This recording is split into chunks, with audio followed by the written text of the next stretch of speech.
Mi marido podría haber sido el padre de un niño, con mi mejor amiga muerta.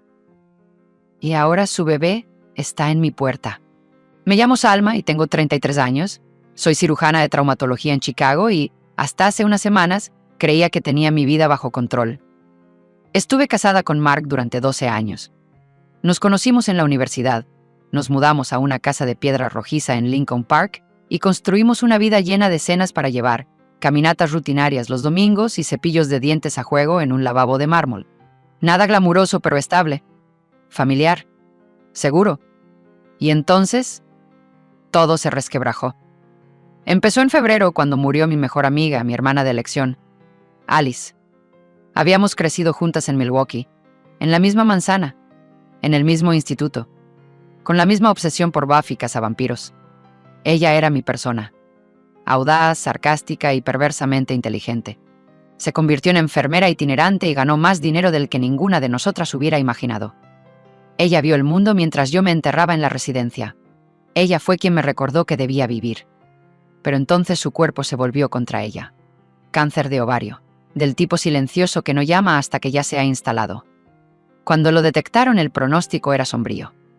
Lo intentó todo: ensayos clínicos, radiación, tonterías holísticas de un retiro en Arizona. No importó. En febrero se había ido. Dejó atrás a una hija de 2 años, Lila, y a su madre, Alexis, que asumió la custodia sin dudarlo. Vivían en Milwaukee, y todos asumimos que las cosas se arreglarían a partir de ahí, el dolor envuelto en tiempo y distancia. Excepto que el dolor no se queda quieto, y aparentemente tampoco Alexis. Una noche, cerca del final, volé para estar con Alice en Denver. Apenas estaba consciente, frágil y delgada como un susurro, con tubos en los brazos y las mejillas hundidas. Le di trocitos de hielo. Me senté junto a su cama mientras las máquinas marcaban el tiempo. Esa última noche, me cogió la mano, la agarró con el más mínimo destello de fuerza y susurró: «No me odies, ¿vale?». Pensé que se refería a su muerte, a dejar a Lila, a desaparecer de mi vida de la forma más permanente posible. Pero ahora me lo pregunto, porque el mes pasado Alexis apareció en mi puerta sin avisar. Acababa de llegar de un largo turno, con sangre en los zapatos y el cuello rígido por estar 12 horas inclinada sobre los pacientes. Mark estaba en la cocina haciendo pasta, nuestro ritual dominical. Entonces sonó el timbre. Abrí esperando a un vecino, un paquete, algo inofensivo. Pero en su lugar estaba Alexis.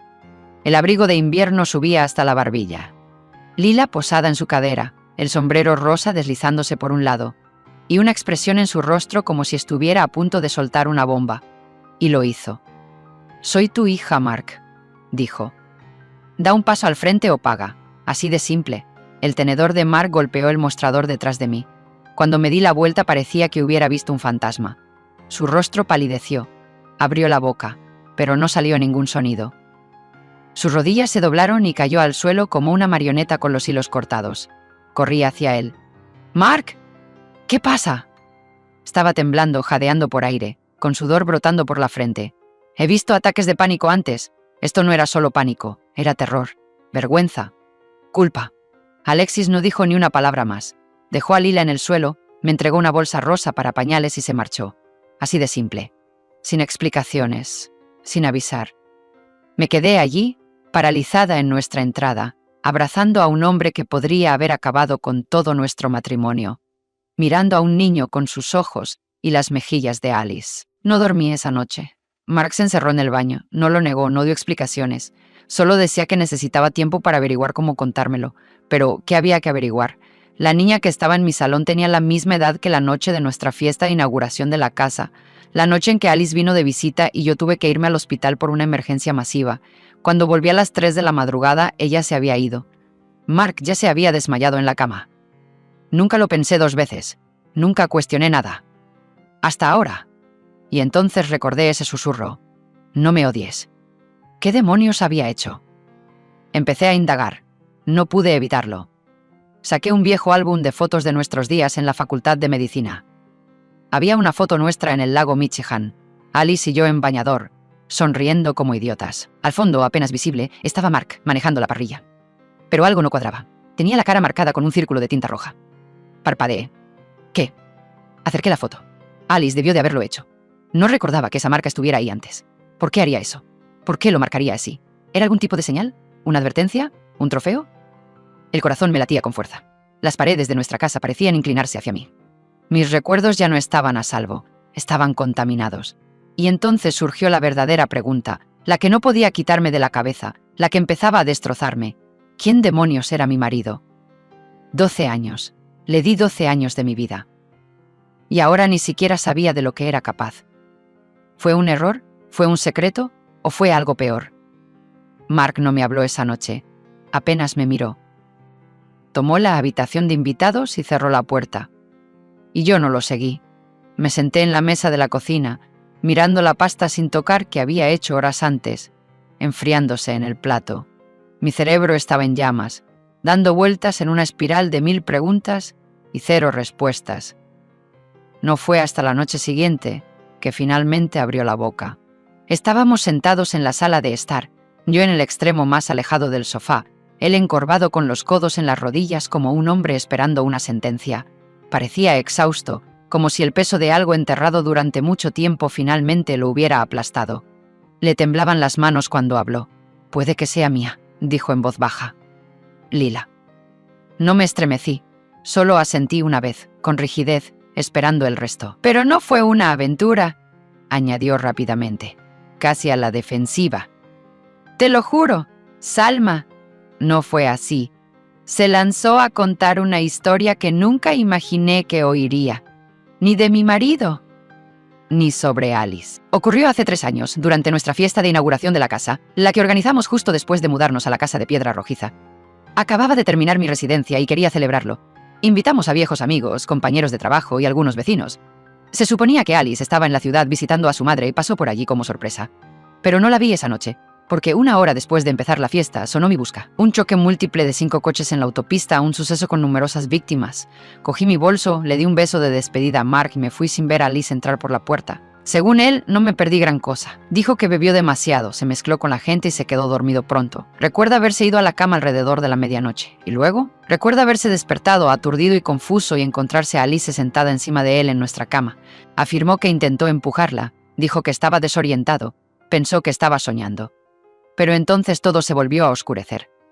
Lo siguiente que recuerda es despertarse solo, con un dolor de cabeza atronador y sin tener ni idea de lo que había sucedido. Dijo que nunca me lo contó porque no sabía cómo, porque pensó que nunca le creería, porque no quería destruir lo que teníamos. Yo me limité a mirarlo fijamente. «¿Pensaste que ocultarlo era mejor?», le pregunté. Tragó saliva. «Tenía miedo. Estabas empezando tu carrera. Habías trabajado muy duro. No quería arruinarnos». Luego me enseñó el mensaje. Un mensaje de texto que le había enviado a Jake la mañana después de la fiesta. Lo leí palabra por palabra. «Tío, creo que alguien me drogó anoche. Me desperté hecho un desastre. ¿Qué hago?» Sin nombres, sin detalles, solo pánico, solo miedo. Me quedé mirando ese mensaje durante mucho tiempo. Tenía la marca de tiempo de la mañana después de nuestra fiesta. No se lo había inventado. Había tenido suficiente miedo como para contactar, aunque fuera vagamente. Eso era algo, ¿verdad? Pero algo no encajaba. ¿Por qué no me lo dijo entonces? ¿O la semana siguiente? ¿O el mes siguiente, cuando Alice envió una postal desde Nueva York diciendo «Ojalá me hubiera quedado más tiempo»? Empecé a atar cabos que no quería atar. Recordé cómo Mark siempre encontraba excusas para no ver a Alice después de aquella fiesta. Cómo de repente se había vuelto demasiado ocupado cada vez que ella lo visitaba. Cómo esquivaba las llamadas de FaceTime cuando ella estaba en pantalla. En aquel momento, no le di importancia. Supuse que era por incomodidad o fatiga. Ahora todo parecía una coreografía. Intentos desesperados por evitar la confrontación, por enterrar algo que supuraba bajo la superficie. Me ponía la piel de gallina. Alice y yo habíamos pasado nuestra infancia juntas. Veranos en el lago Michigan, construyendo castillos de arena y saltando desde los muelles. Compartíamos aperitivos, secretos, desamores, libros de texto. Estudiábamos toda la noche en la Facultad de Medicina llorando por los exámenes de anatomía. Ella era mi dama de honor, mi compañera de fechorías. Y a pesar de todo eso, nunca había mostrado ningún interés romántico en Mark. Ni una insinuación, ni una mirada. Y Mark, él era mi ancla, tranquilo, amable, constante. Preparaba el desayuno los fines de semana. Me traía mi café favorito después de los turnos de noche. Me besaba en la sien cuando estaba demasiado cansada para hablar. Sabía cómo me gustaba el té, cómo me gustaban las toallas dobladas. Me había visto en mi peor momento y nunca se inmutó. Eso es lo que hizo que esto fuera tan insoportable. O mi marido me había estado ocultando algo durante 3 años, o mi mejor amigo me había traicionado de una manera que ni siquiera podía empezar a procesar. No había versión de la verdad que no doliera. Le pedí que se hiciera una prueba de paternidad. Asintió sin discutir. Dijo que lo haría esa semana. Dijo que me debía eso. Entonces le dije que se fuera. No hubo gritos, ni lanzamiento de cosas. Solo un silencio entumecido que se extendió por nuestra casa como humo. Empacó una bolsa de lona, su cepillo de dientes, unas cuantas camisas, y se fue con los ojos enrojecidos. Se detuvo en la puerta. Miró hacia atrás una vez como si quisiera decir algo. Pero no lo hizo. Lo vi irse, y entonces me quedé sola. Pasaron 2 días en una neblina. No contesté llamadas, no comí. Me senté en el sofá en silencio, repitiendo la fiesta en mi cabeza, preguntándome qué me había perdido. Revisé viejos hilos de texto entre Alice y yo, leyendo sus mensajes con nueva sospecha. Había insinuado algo, intentado decírmelo, intentado ocultarlo. Ella también era una víctima. ¿O lo había planeado? No dejaba de ver el rostro de Lila, los mismos hoyuelos que Mark, la misma risa que Alice, una niña atrapada en medio de una historia que no podía entender, una historia que ninguno de nosotros entendía. Al final de esa segunda noche, un pensamiento me atormentaba más que cualquier otra cosa. ¿Había sido todo mi matrimonio una mentira? ¿Había pasado los últimos 12 años construyendo una vida con un hombre al que realmente no conocía? Y si era así, ¿cuántos secretos más estaban esperando a salir de la oscuridad? No sabía a dónde más acudir, así que fui a Internet. Después de 2 días de silencio, de estar sentada sola con demasiadas preguntas y pocas respuestas, abrí Reddit y escribí todo, cada detalle que podía soportar. Publiqué con un nombre de usuario desechable en un foro de consejos sobre relaciones y pulsé publicar antes de perder los nervios. No esperaba mucho, quizá unos cuantos desconocidos que validaran mis instintos, quizá algo de simpatía digital, pero en lugar de eso, lo que obtuve fue una avalancha. El hilo explotó de la noche a la mañana. Cientos de respuestas llegaron a raudales, algunas reflexivas, otras brutales. Un comentario me golpeó fuerte en el pecho. Si fuera una aventura, Alice lo habría confesado cuando se estuviera muriendo, ya sea por culpa o por despecho. Su silencio significa vergüenza. Otro decía, el rohypnol se mete con la memoria. Si estaba drogado, es posible que realmente no lo recuerde. No descartes el trauma solo porque la historia suene desordenada. Me quedé allí sentada mirando la pantalla, releyendo esas palabras una y otra vez. Su silencio significa vergüenza. Recordé aquella última noche, cuando tomé la mano de Alice mientras se desvanecía. Apenas era coherente, apenas respiraba, pero en esos momentos lúcidos habló de Lila, de arrepentimientos, de querer una vida diferente. Pero nunca dijo el nombre de Mark. Ni una sola vez. Y para alguien que acababa de crear un vínculo permanente con él, eso parecía revelador. Aún así, no todo el mundo me apoyó. 2 días después de publicar, apareció un mensaje privado en mi bandeja de entrada. Sin nombre de usuario, solo un montón de números y letras. Anónimo, sin foto de perfil, sin historial de publicaciones. Decía, pregúntale a tu marido sobre la vez que se desmayó en Denver con Alice. No fue la primera vez, cariño. Me quedé mirándolo, con un escalofrío recorriendo mi espalda. No había mencionado Denver en mi publicación. ¿Cómo diablos lo sabía esta persona? No dormí esa noche. La idea de que había más de lo que él me había contado, más de lo que Alice había ocultado, me hizo sentir enferma. ¿Y si no fue un error aislado? ¿Y si Mark estaba mintiendo por omisión? ¿Y si hubiera habido algo entre ellos, retorcido, secreto y peligroso? Necesitaba aire. Busqué en el cajón de mi cómoda una sudadera con capucha y terminé sacando mi vieja cartera por error. Era de cuero gastado, con los bordes rayados, llena de recibos y tarjetas de fidelidad que no había usado en años. Casi la devuelvo a su sitio, pero algo me hizo detenerme. Escondida detrás de una tarjeta de seguro caducada, encontré una fotografía. Era de uno de nuestros últimos veranos en el lago Michigan.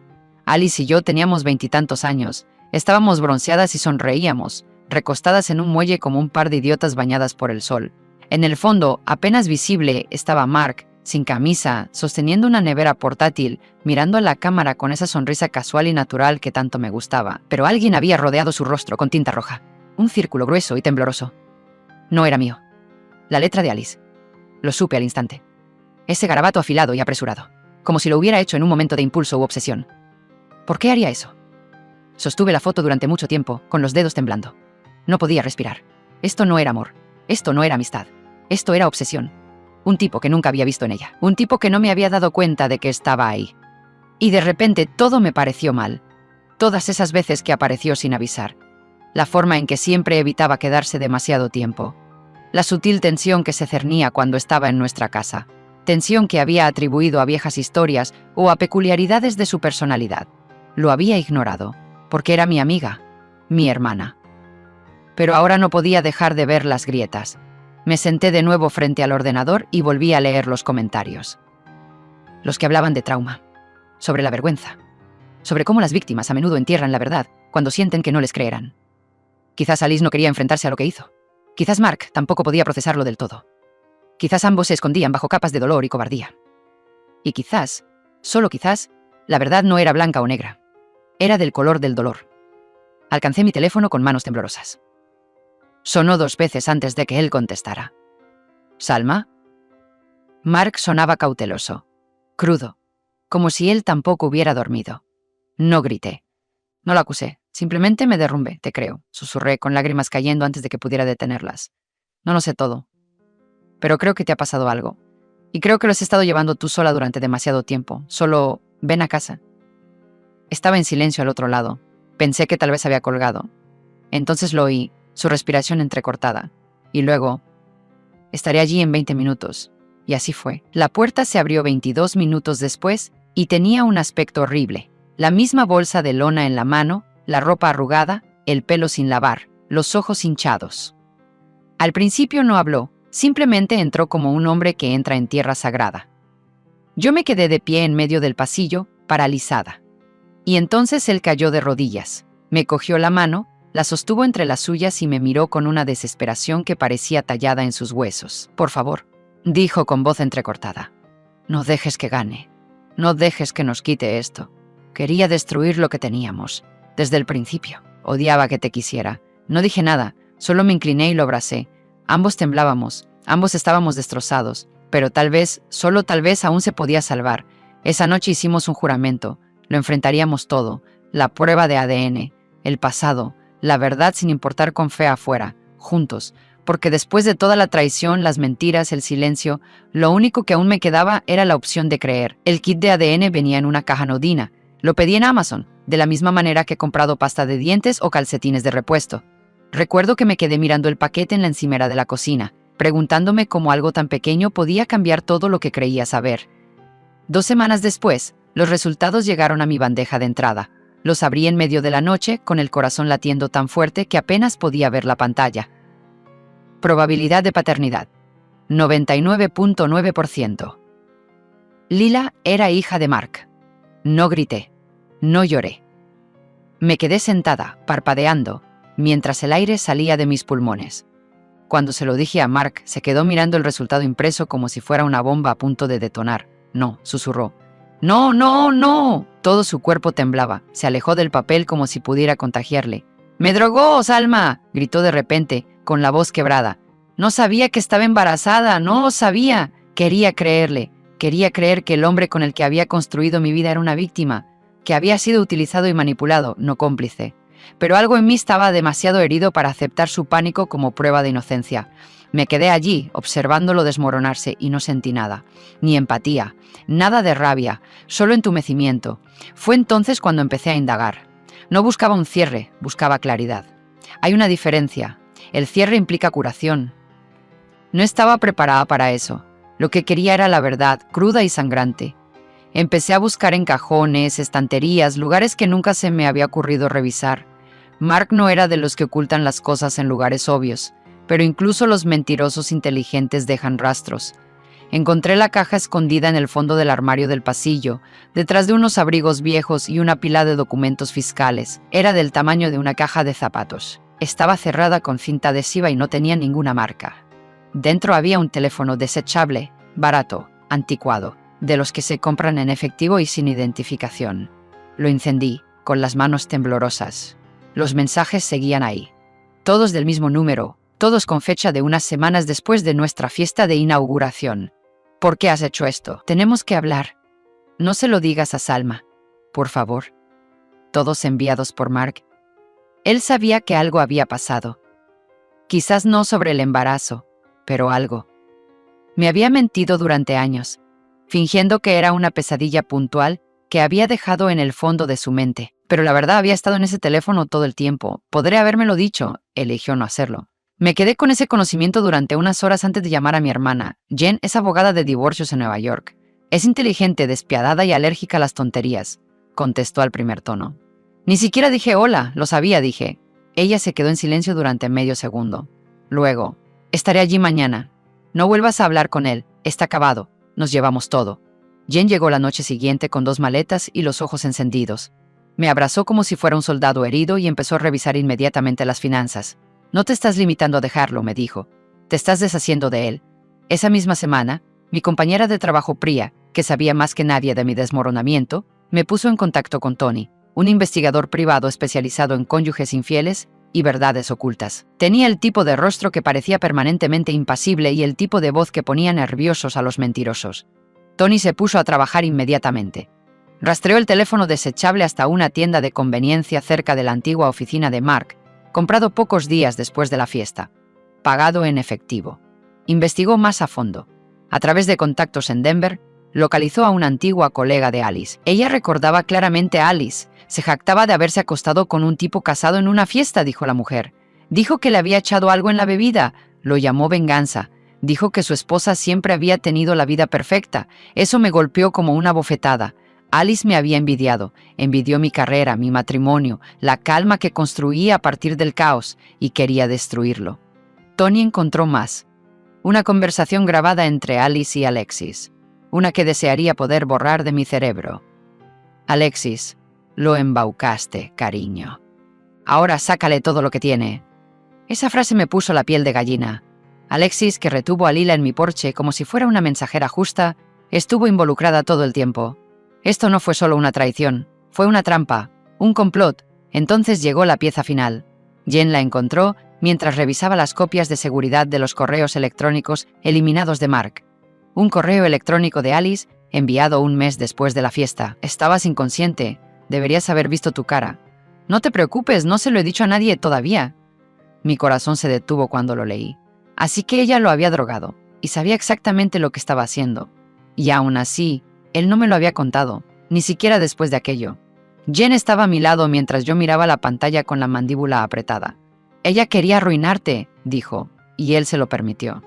Más tarde esa noche me enfrenté a Mark. Puse el teléfono, el correo electrónico, la grabación y la foto sobre la mesa como pruebas en un juicio. Su rostro palideció, abrió y cerró la boca, y luego estalló. Ella me drogó, gritó, con la voz quebrada. No me acordaba hasta que me envió ese correo electrónico. Entré en pánico. No sabía qué hacer. Lo miré fijamente, tranquila. No me protegiste, dije en voz baja. Te protegiste a ti mismo. Sus lágrimas no me conmovieron, sus disculpas no me llegaron. Jen era una fuerza de la naturaleza. Se movió a través de los procedimientos como si hubiera estado entrenando toda su vida para este momento exacto.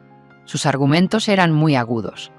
Mark había ocultado un teléfono secundario, intercambiado mensajes emocionalmente íntimos e incriminatorios con Alice, y canalizado más de $10,000 a una cuenta privada etiquetada como emergencia, pero nunca me lo reveló.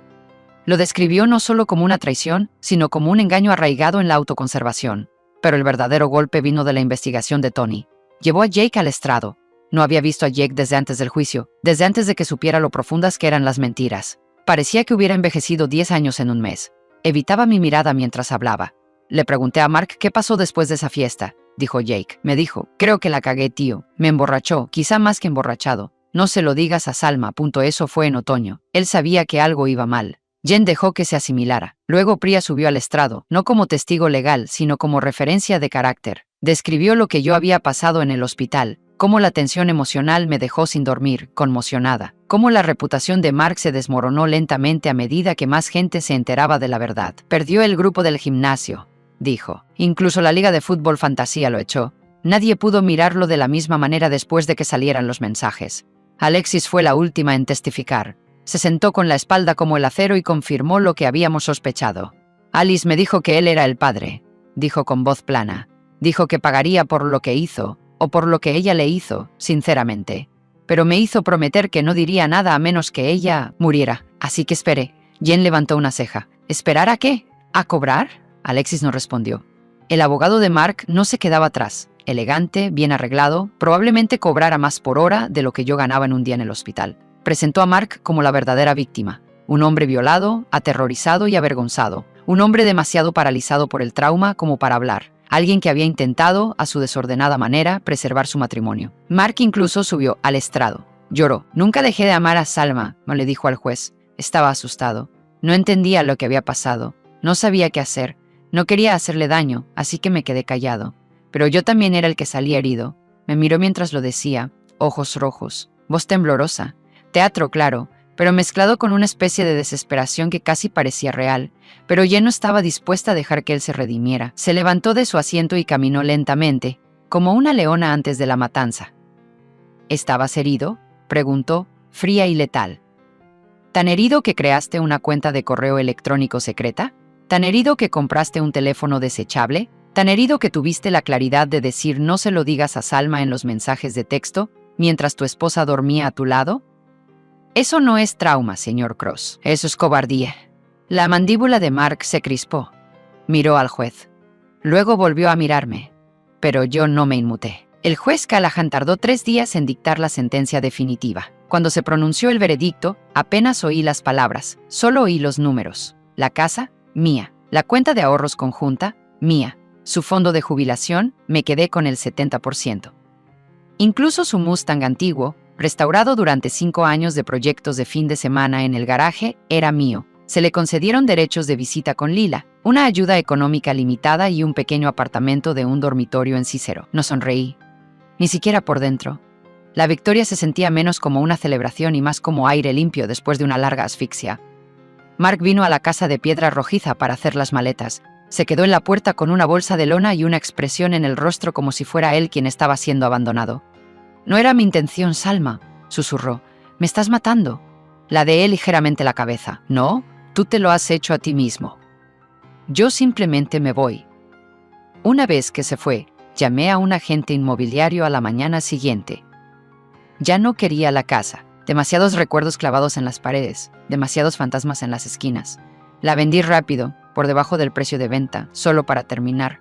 Luego compré un ático en el Loop, ventanas de suelo a techo, cocina abierta, sin fantasmas. Todo mío. Jen me organizó una fiesta de divorcio en la azotea de mi nuevo edificio. Era una noche despejada. La ciudad brillaba bajo nosotros como un lecho de estrellas. Priya trajo champán. Tony apareció con una chaqueta de cuero y brindó por las reinas que reclaman sus tronos. Jake también estaba allí. Se acercó a mí, con los ojos llenos de culpa, y me entregó un sobre. «Debería habértelo dicho antes», dijo. Asentí, deberías haberlo hecho. Pero acepté la disculpa, no porque se la mereciera, sino porque yo me merecía la paz. Estábamos a mitad de un brindis cuando sucedió. Mark irrumpió en la azotea, con los ojos desorbitados, el pelo revuelto y la voz quebrada. «¡Salma!», gritó. «¡Por favor, déjame hablar contigo!». Todo se congeló. Se abalanzó hacia mí, con la mirada fija, suplicando. «¡No lo entiendes! ¡No sabía cómo arreglarlo! ¡Salma! ¡Salma! ¡Solo dame una oportunidad!». Jen se interpuso frente a mí como si fuera una guardaespaldas. «Date la vuelta». Tony agarró a Mark por el cuello, con voz baja y aguda. «Estás acabado». Juntos lo empujaron hacia las escaleras. Su voz resonó por el hueco de la escalera, quebrada y patética. «¡Salma! ¡Salma! ¡Salma! ¡Salma!». «Por favor, escucha». Me acerqué al borde del tejado y miré hacia abajo, viéndolo desaparecer. «No necesito tu fantasma para vivir», dije en voz baja. «Ya no. Ese fue su final. Ahora tengo 33 años, divorciada, libre, y más rica en todos los sentidos de lo que nunca he sido. Alice quería destruirme. Mark se lo permitió. Ahora, ambos se han ido. Solo sombras detrás de mí. Y yo sigo en pie. Si alguien a quien amas guardara un secreto como ese, no solo una traición, sino un silencio que reescribiera tu pasado, ¿te alejarías o perdonarías? Deja tus pensamientos en los comentarios. Tengo muchas ganas de escuchar cómo lo ves. Y si quieres más historias como esta, reales, crudas, poderosas, asegúrate de darle al botón de seguir. Tenemos mucho más de qué hablar.